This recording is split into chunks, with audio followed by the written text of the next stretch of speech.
Late yesterday, the Trump administration completed a change to the Affordable Care Act, rolling back a policy that protected transgender patients from discrimination. This new policy, enacted during Pride Month, was announced on the anniversary of one of the bloodiest days in the LGBTQ community, the Pulse nightclub shooting. At the time, the shooting was the deadliest the country had ever seen. 49 innocent lives were lost.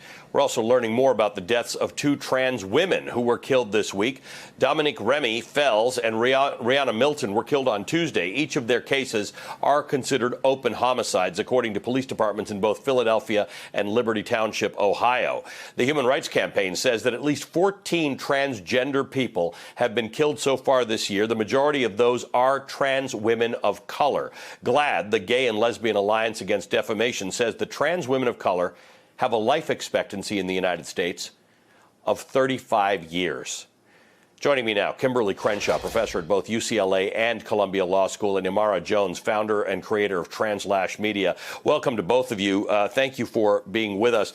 Imara, it's kind of unbelievable. I've read that statistic. I've read it on TV. I've seen it. 35 years. I think there's nothing more dangerous in America than being a trans woman of color. Well, it's certainly one of the most dangerous things. I think that there's so many factors that contribute to the statistic that you gave. One of them being lack of access to healthcare, of course, lack of access to jobs.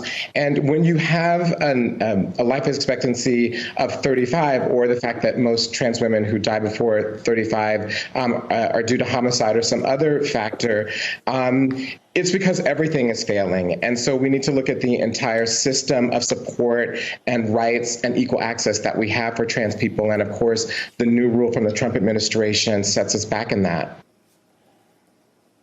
So this is interesting, Kimberly. When Imara says everything is failing them, that sort of fits in with a philosophy that you have articulated and a term that you've given life to, intersectionality. And one definition of it, and I'm sure you have better ones, is intersectionality is the complex cumulative way in which the effects of multiple forms of discrimination, such as racism, sexism, and classism, combine, overlap, or intersect, especially in the experiences of marginalized individuals or groups. So it would stand to reason with this theory, and I got that description from the Merriam-Webster dictionary.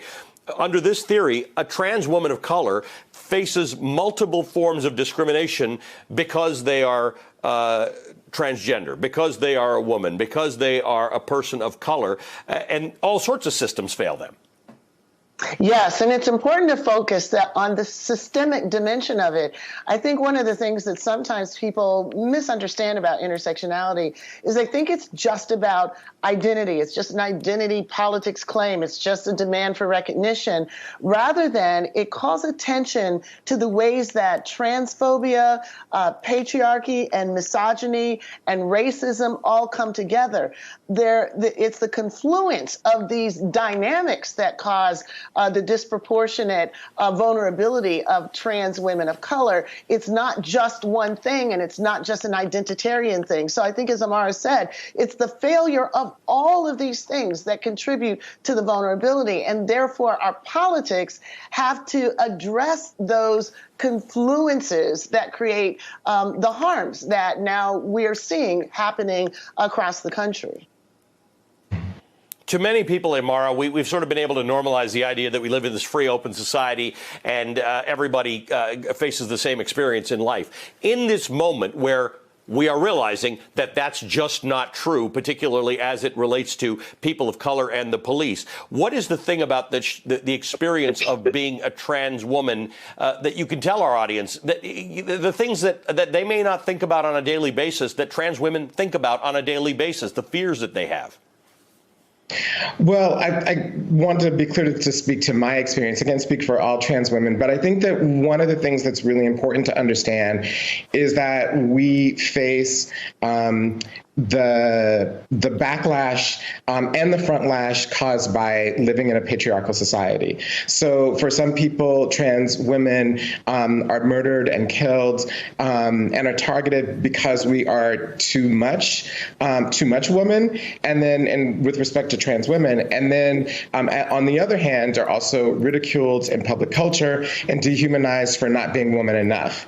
And so that bind is a unique one that is faced in our society. And I think that we have to not, in our conversation about race, understand the way in which race works together, as Dr. Crenshaw has so incredibly and groundbreakingly shown us all, the way in which it is reliant upon and works with, patriarchy works with race and works with our capital and economic structures and works with our legal structures and rights. And one of the most important things to understand about trans people is that whether or not we have basic rights in this country is actually a question.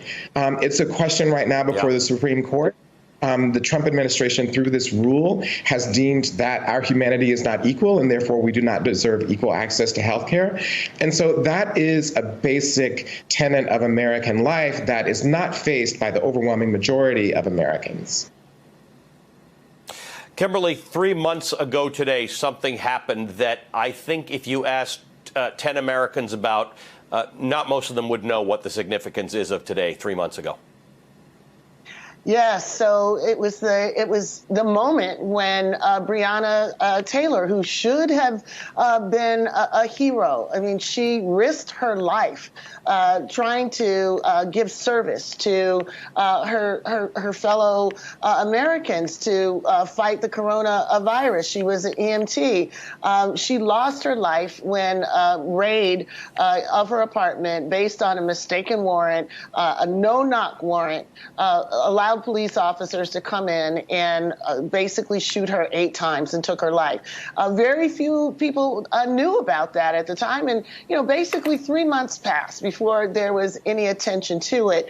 So Rihanna Taylor is the latest black woman to lose her life to police, the latest one whose mother had to find out that the persons who were responsible for killing her were the police, but there are many others. There's the family of Kayla Moore, a transgender woman who was killed in Berkeley. There's Michelle Casso, a woman who was having mental health crises at the time, and the police killed her. We don't know their stories, and because we don't know their stories, we don't really have a full agenda of what anti-black police violence looks like. And until we include their stories and until we include their frames, we won't have a full template from which to build reforms off of. So that's why Say Her Name is so important, to lift those stories. Say their names to tell their stories.